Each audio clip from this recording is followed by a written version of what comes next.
A gente tinha falado na aula anterior sobre a matriz de probabilidade de transição, né, ou probabilidades de transição de 1 e de n passos.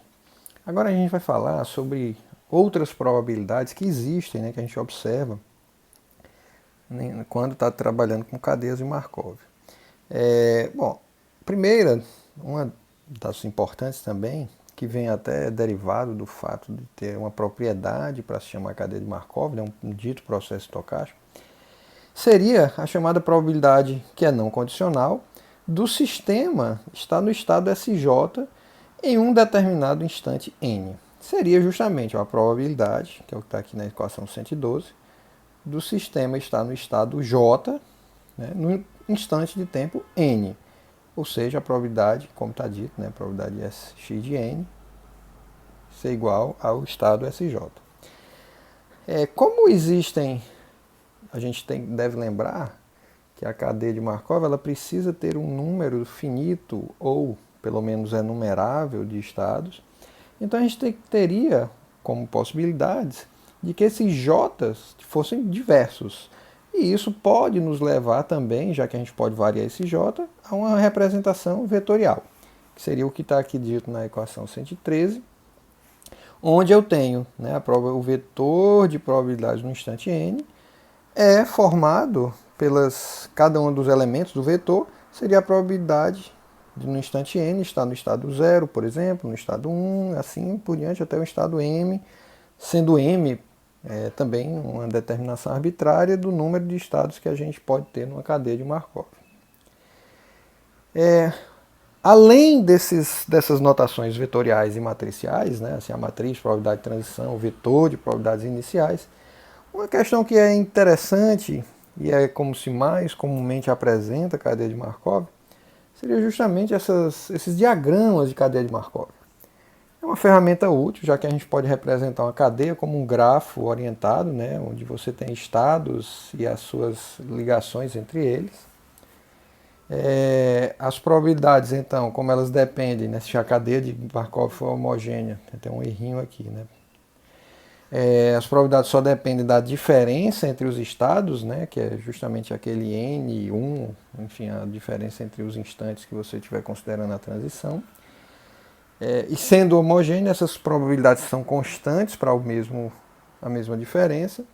Então a gente teria, por exemplo, essa representação aqui, sendo dois estados, né, o estado SI e o estado SJ. A gente poderia ter, então, a possibilidade de transitar do estado SI para o estado SJ, que é justamente o que está aqui em azul, né? Probabilidade de dado que estava no estado SI, no instante n, x de n igual a SJ, transitar para o estado SJ. Aqui tem um erro, desculpa. Aqui deveria ser, aqui seria I. Ok? Que é justamente a matriz, né, a transição de I para J. Né? Então, daqui saem de I para J. Ok? Que essa setinha, né, representa isso. X, o processo estava em SI e ele vem para SJ. Existe ainda uma probabilidade também da cadeia, né, do processo estar no estado SI e ele retornar para o estado SJ. É o que esse autolaço funciona, que seria justamente aqui a probabilidade em vermelho, a probabilidade de estar no estado SI e seguir para o estado SI também. Aí continua o mesmo. Bom, obviamente que a gente pode ter o equivalente do SJ, ou seja, saindo de SJ, vindo para SI e saindo de SJ, continuando em SJ. Não foi escrito aí para não poluir. Mas o fato é que essa representação diagramática, né, como um grafo, ela é bastante útil para a gente poder representar algumas perspectivas sobre essas transições aí que a gente tem. Então vamos usar isso para um exemplo pictórico, né? Então vamos supor aqui que você está em Nárnia, né, para os que gostam aí de literatura fantástica, ou na Terra-média, né, onde a gente tem as seguintes condições. Nunca há 2 dias ensolarados consecutivos. Como eu disse, é um exemplo pictórico, é só para manter aqui os conceitos em dia, mas aplicação em temáticas mais afeitas a telecomunicações e engenharia de computação, a gente vai ver depois. Mas a gente sabe que além de nunca haver 2 dias ensolarados consecutivos, também há algumas condições. Se em um dia qualquer faz sol, no dia seguinte pode tanto nevar quanto chover. Ainda, se chover, metade das vezes continua chovendo no dia seguinte e nas outras ocasiões pode tanto fazer sol ou nevar. E finalmente, se nevar, apenas na metade das vezes, o dia seguinte também neva. Ora, note que, a despeito de ser um exemplo bobo, né, assim, pictórico realmente, ele mostra, né, ilustra transições, né, de um dia você ter uma condição climática e no dia seguinte poder manter a mesma ou transitar para uma condição totalmente diferente. Tá? Então isso também se presta ao cálculo, né, o uso de cadeia de Markov para fazer essas representações. Então o que nós queremos, por exemplo, nesse caso, seria representar graficamente essa cadeia de Markov, construir essa matriz de probabilidade de transição e, finalmente, uma vez que a gente está calculando aqui, e está dada a informação de transição entre um dia, né, se num dia acontece uma coisa, no dia seguinte acontece assim ou daquela outra forma, a gente queria saber a probabilidade de nevar daqui a 2 dias, né, não um dia somente, mas 2 dias, ok? Então vamos ver como é que a gente faria isso. Então eu representei aqui, né, a cadeia seria dessa forma, né? S é de sol, N de neve e S de chuva. E essas transições, né, P1, Q1, P2, Q3, etc., elas têm a ver com aquelas propriedades, né, ou probabilidades que foram ditas lá. Então, por exemplo, lembrando que a gente está usando a mesma notação, ou seja, que aqui nas linhas são os estados iniciais e nas colunas são os estados finais, destino. E aí, começando, por exemplo, nunca, dizia a informação, nunca há 2 dias de sol seguidos. Então, está aqui, ó, esse 0 representa justamente isso. Não é possível sair de sol para sol, né? Aqui porque seria sol e aqui sol também. Tá?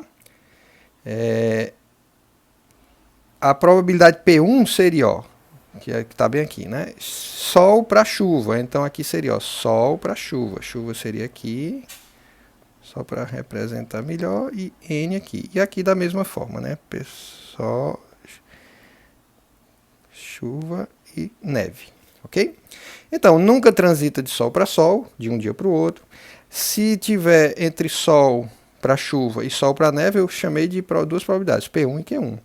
O que a gente saberia dizer? Que P1 mais Q1 seria igual a 1, já que é a soma de todas essas possibilidades. Aí voltamos, quando está chovendo, dizia, olha, há uma probabilidade de você ir para sol, né, de chuva para sol, que é esse P2, e metade das vezes continua chovendo, que é justamente o que foi dito lá, e é isso que está sendo representado por esse 1/2, assim por diante. Então a gente tem aqui a representação dessas possibilidades. Só voltando, ó, note que a exceção do Sol, que nunca transita dele para ele mesmo, né, não tem aquele alto laço aqui no Sol, os estados de chuva e de neve, eles podem. Você pode ter 2 dias que são de neve seguidos ou 2 dias de chuva seguidos. Ok?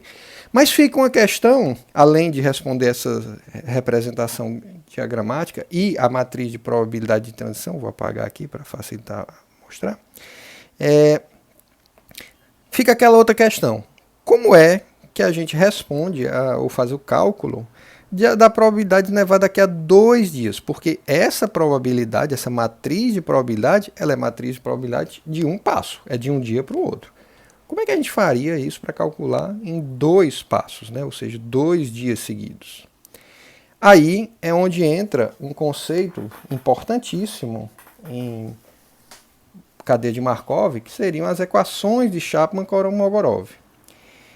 São 2 pessoas, né? São 2 nomes aí de 2 pesquisadores que trabalharam nessa área de probabilidade, que eles fizeram o seguinte: se a gente tem um elemento da matriz de transição de n passos, ok? Ela representa, então, a probabilidade de estar, né, de PIJ de N, de estar no estado SI e mudar para estado SJ em N passos. A pergunta é, bom, e se eu estiver considerando 2 instantes de tempo, mas tiver um instante de tempo intermediário, ou seja, eu vou sair de T0 até o tempo Tn mais 1, mas aqui eu tenho n mais m passos, mas eu quero saber o que acontece no tempo intermediário, ou seja, quando tem m, né, que m estaria entre 0 e n mais m, o que é que acontece? Então, a relação entre essas probabilidades, que a gente pode ir dando saltos diferentes, leva a essas equações de Chapman-Kolmogorov, que é o que a gente vai mostrar aqui. Então vamos calcular essas probabilidades de transição de n passos em função de passos menores, né, de passos com intervalos menores do que n. Então vamos relembrar aqui a propriedade markoviana, né, que está aqui na equação 114, ou seja, a transição do instante de tempo do estado SK para o estado de KSK mais 1, né, nos instantes de tempo respectivamente TK e TK mais 1, despreza o passado, né, que estaria essa parte aqui, então essa probabilidade todinha, né, conjunta, seria a probabilidade condicional somente do instante TK mais 1, dado um instante TK. Se a gente tiver 3 eventos, né, que seria essa equação 115, onde esses eventos é como se estivesse dizendo onde aconteceu. Por exemplo, aqui, olha só. A gente tem que a probabilidade, o evento, o processo, na verdade, estaria no instante T1, ele estava no estado S1, no estado T2 ele estava em S2, e eu quero saber qual é a probabilidade dele, dado que ele esteve nesses 2 instantes, ele transitar para o estado S3 no instante T3. Aqui não tem propriedade markoviana nessa equação 115 ainda. Eu vou só escrever a probabilidade condicional, que é essa probabilidade que está escrita aí, em função dos eventos conjuntos, né? Então, se a gente lembrar, probabilidade condicional, eu tenho a probabilidade conjunta de todos os elementos, que estão todos aqui, ó, x3, x em T3, em S3, x em T2, S2, assim por diante. Condicionado, a condição, né, aqui, que aparece no primeiro termo, nesse aqui, é a divisão, a razão por ele. Então, é a probabilidade daqueles 2 eventos que condicionam, né, que é x de T2 igual a S2 e x de T1 igual a S1. Se a gente fizer, então, a mesma coisa para um evento condicional, né, a probabilidade condicional para 2 eventos somente, a gente escreve esse daqui, né? Essa é a equação que a gente está mais acostumado, talvez. Probabilidade de 2 eventos, um condicionado ao outro, é igual ao conjunto, né, o evento conjunto, x de T2 igual a S2 e x de T1 igual a S1, dividido pela probabilidade do evento condicionante, que nesse caso é só 1. Tá? Isso é interessante porque é o seguinte, se a gente estiver interessado em fazer o cálculo de diversos pontos, eu posso usar esse tipo de conhecimento para poder verificar o que aconteceu no meio. Que é porque, quando a gente está falando de probabilidade de transição, se a gente estiver falando de n passos, que é o caso aqui da equação 117, ele está me dizendo que a probabilidade, né, pela propriedade markoviana, eu só estou interessado na diferença, a cadeia é homogênea. Então, tanto eu estou interessado de que essa diferença entre os 2 instantes de tempo, né, de x de k para x de n mais k, que são os instantes k e n mais k, só interessa a diferença. Isso aqui tem uma diferença de n. Assim como aqui tem uma diferença de n também. Certo? Então, essas 2 probabilidades são iguais. Por isso que a probabilidade, a cadeia é homogênea. Isso é o que nos define, como nós já discutimos. Então, a gente começa, para poder generalizar essas coisas, como probabilidade de 2 passos, né? Para a gente ver. Então, imaginando aqui que a gente estava no instante SI, no estado SI em x0, no estado SK em x1 e no estado SJ em x2, isso aqui, se a gente fosse escrever a matriz de probabilidade SI e J de 2 passos, ele seria escrito dessa forma, né, da equação 118, ou seja, que a probabilidade, dado que você começou em x0 e que você vai passar em x1 e x2, seria dado dessa forma aqui. Tá? Se a gente usar essa probabilidade de transição, né, essa probabilidade markoviana naquela expressão 115, vamos só voltar aqui para ver qual era 115, que é aquela probabilidade condicional, né, para 3 eventos, ok? Voltando. Então a gente vai ter algo desse tipo, ou seja, essa probabilidade, eu vou poder então representar essa probabilidade que surge bem daqui, ó, que é o que a gente fez lá, aqui em cima. Joia? E aí eu vou quebrando. Note que agora eu tenho várias partes, olha só. Probabilidade de x2 igual a SJ e x1 igual a SK. Aqui é uma probabilidade de transição, usando a propriedade markoviana, de transitar do estado SK para o estado SJ. Essa outra propriedade a gente tem aqui, ó, probabilidade de transitar do estado x0 para o estado, melhor, para o estado, do estado SI para o estado SK. É outra probabilidade de transição, né? No caso, probabilidade de ir para cá, aqui é PIK. E nesse caso aqui é PKJ, certo? E aqui eu tenho duas probabilidades. Como elas são não nulas, note que eu posso cortar essa com essa daqui. Então, aqui eu tenho, a gente deve observar o seguinte, eu tenho uma probabilidade de transição de um passo, que é ó, de 1 para 2, né? A diferença é 1, e de 0 para 1. Considerando que as cadeias são homogêneas, a gente está trabalhando exatamente com as mesmas coisas. Só que essa daqui, ela transita de S1I para SK, então é a probabilidade de IK, está bem aqui. E essa daqui transita de K para J, que é a probabilidade de KJ, que é exatamente isso aqui. Ok? Então, note que a probabilidade de 2 passos ela é o produto de duas probabilidades de um passo. E isso é interessante. Só que não são quaisquer. Ela está transitando por possibilidades diferentes, certo? Então, ao invés de sair de I para J, ele passa por K primeiro, que é o que está me dizendo essa expressão 119. Só que quantos são os Ks possíveis? Aí é onde entra que a gente teria que fazer essa conta, considerando todos os possíveis Ks. Por isso que existe essa soma de possibilidades. Eu tenho o produto, né, de IK, passando por qualquer K, e depois saindo desses quaisquer K para o J de meu interesse, já que eu estou interessado em calcular a probabilidade de IJ. Só que eu tenho que verificar todas essas possibilidades. É aí que surge esse somatório. São todas as possibilidades, certo? E isso, se eu quiser fazer, não para 2 passos, mas para m mais n passos, eu posso escrever a minha expressão 121, que é, eu calculo uma expressão para m passos, depois n passos, e faço os cálculos somente desse somatório aqui, né? E aí eu vou ter essa probabilidade de transição do estado SIJ em m mais n passos. A expressão de Chapman-Kolmogorov é justamente essa expressão 121, ok? Que é o que está dito aí nesse slide, né? Onde a gente representa essas possibilidades todas aqui. O interessante é que isso pode ser usado para representar a minha matriz de probabilidade, que antes era uma matriz de probabilidade de um passo, e agora eu posso construir matriz de probabilidade de vários passos, tá? Como isso acontece dessa forma, ou seja, as probabilidades de n mais m passos é o produtório, né, de probabilidades diferentes, essa matriz de transição de n mais m passos, ela é o produto de matriz de transição da matriz de transição de n passos vezes a matriz de transição de m passos. E mais ainda, a matriz de probabilidade de transição de n passos, eu posso representá-la em função da matriz de transição de um passo, que é só aquela matriz P, que é justamente esse produtório n vezes daquela matriz de transição, ou representado de outra forma, P elevado a n. Ok?